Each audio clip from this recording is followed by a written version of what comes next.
What is going on, everybody? Welcome to my channel, Woody RC. As you can see, I've got me a new Rochobby Mb Scaler 1.6 Willys Jeep. This is a 1.6 scale Jeep right here. For those of you that are not sure the size of a 1.6 scale Jeep, I'll put it next to my 124 scale here.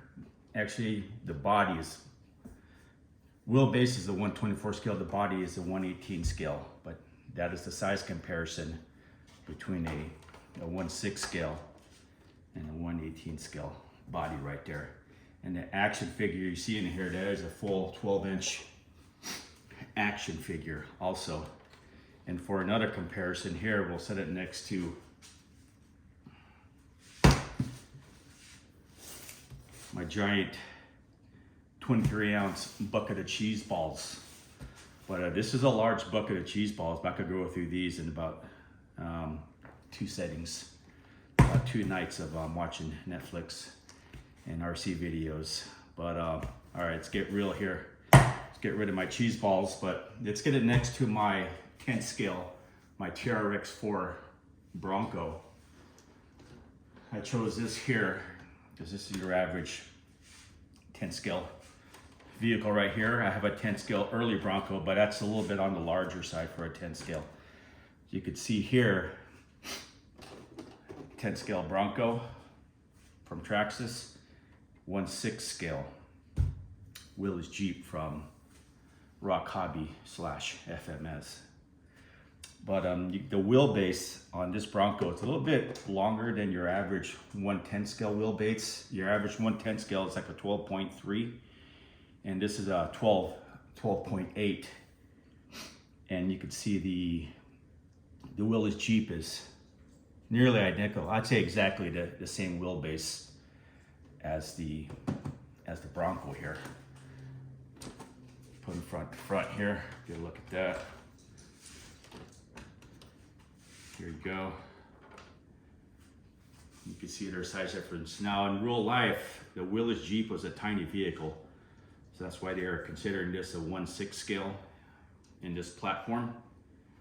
Because in real life, a 1.6 scale, or in real life, the Willys Jeep would be nowhere near the size of the new 2021 Bronco. But you can see there, and plus this 12-inch figure would not even go inside here at all. It is way too large for the Bronco. But there you have it. That's the size of this thing here. Now, I was lucky enough to pick this up when it went on sale for $200. Can you believe that? $200. I mean, this thing here is $145. And I already put some money into it. It's probably right around $200 worth right here already, the money that I put into this little guy. But yeah, $200 for this full size, oil suspended, you know, coil over shocks. Just the scale detail on this is amazing. You know, they actually got real glass in the mirror here. You can see there. And you know, the shovels, the axe, I just put that on there myself just to get a little bit different look. I threw the rope and the wood in there and whatnot, but yeah, you got a hood that opens up, and you could detail that as you like. You could paint the inside of that, get it looking like the way you want it, the way it was back in the 1940s. That's what this was here. You know, this Jeep ran in World War II right here. And also came with a lot of the guys that don't know, this has a steering wheel that steers also when you turn the remote here, the TX. But I disconnected that because the hands aren't attached or glued to the wheel. They're just kind of floating through there, and I didn't want it interfering with the arms and jerking the guy around here. So I just disconnected the steering wheel wire there. And what else can I say about this? It comes with fabric seats, you could see here. But on the driver's side, I actually removed it so he could sit a little bit lower.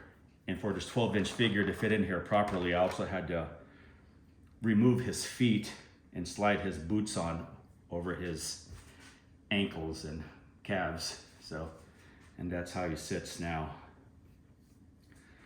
So this is removed here by 2 body clips on the bottom right here.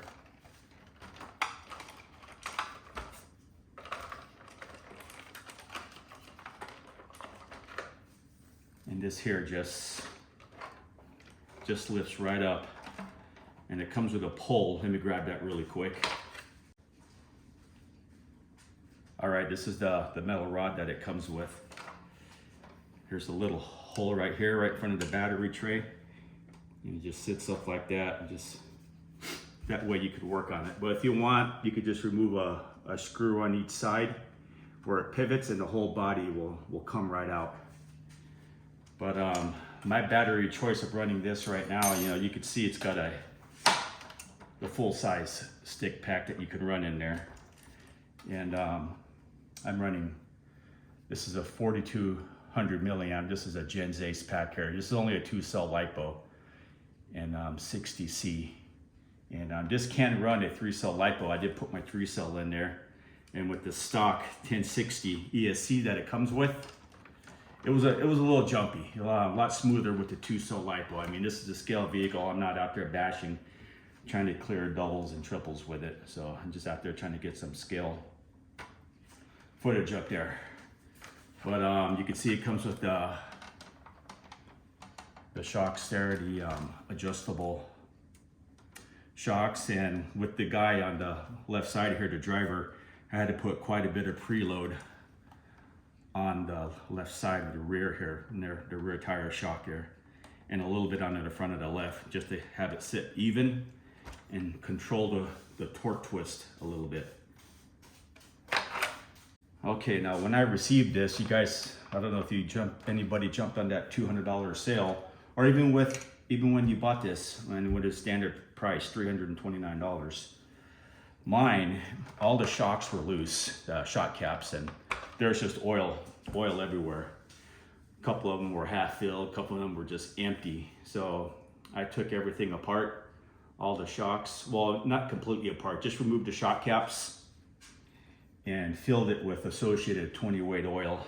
And it's so smooth right now. I mean, you can leave the vehicle sit all night and it won't stick. You won't get that shock stick on you. And also the shocks on the shock shafts on the outside, they come with these little limiters here. So that limits the travel of the shocks, and I don't know, not sure why they did that. Maybe the wheel was rubbing. Let me see here.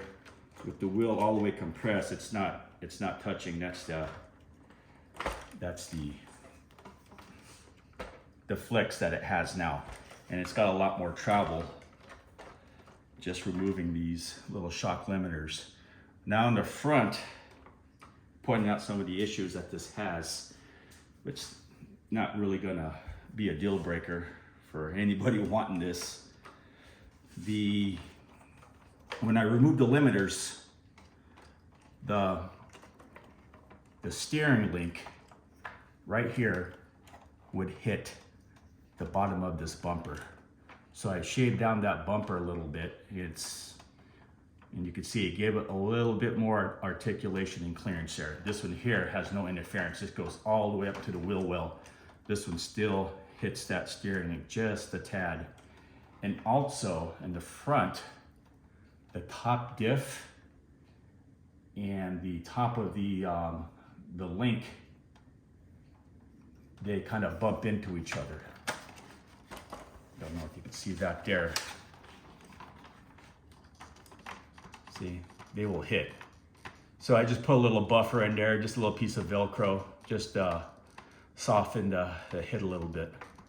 Other than that, everything else is a-okay, even the tires that they come with. I have other tires I could put on here, but man, it just looks great like this. But and they're pretty gummy tires. And you can remove these very easily by, you have a couple of choices. Underneath here, you can remove a couple of screws and the whole wheel, the axle pops out, or you could just unscrew these little Allen's here, and then the bolt is inside that that faux hubcap there. But as you can see, I took it out yesterday because I knew the weather was going to be pretty bad out here. It's raining pretty good here on my side of town. I'm not one for going out there and running in puddles and getting everything soaking wet. I'm just lazy with cleanup, so I like to run into dry conditions. So I'm glad I got to get out with it for a little bit, and that short experience just in my front neighborhood is, as you could see, oh man, it was really smooth out there, just rolling over the rocks, the suspension action, the throttle control with the little 1060 Hobby Wing ESC that it comes with. I mean, I was very happy with the first run out there, and I'm looking forward to getting out there in the terrain where I usually run at my local crawl spots and get some more footage up for myself and for you guys. But anyways, stay tuned for that. And is there anything else I am missing? Anything that was wrong with this? Not that I could remember, but that was pretty much it. It comes with a little trailer hitch here, as you can see. It's pretty good. But so far, just running around up and down my street, the shocks are holding up well, and they are not leaking. And these diffs, they were filled with grease. They had grease in them already, which is good. And I just went ahead and just added just a little bit more of my own marine grease that I use. But yeah, I'm loving this purchase. I've been happy paying $329 for this, and this was in my radar in the future. You know, I was thinking around next fall I was going to pick this up, but when it came on sale at Horizon Hobby for $200, I was like, oh damn it, I got to get this now.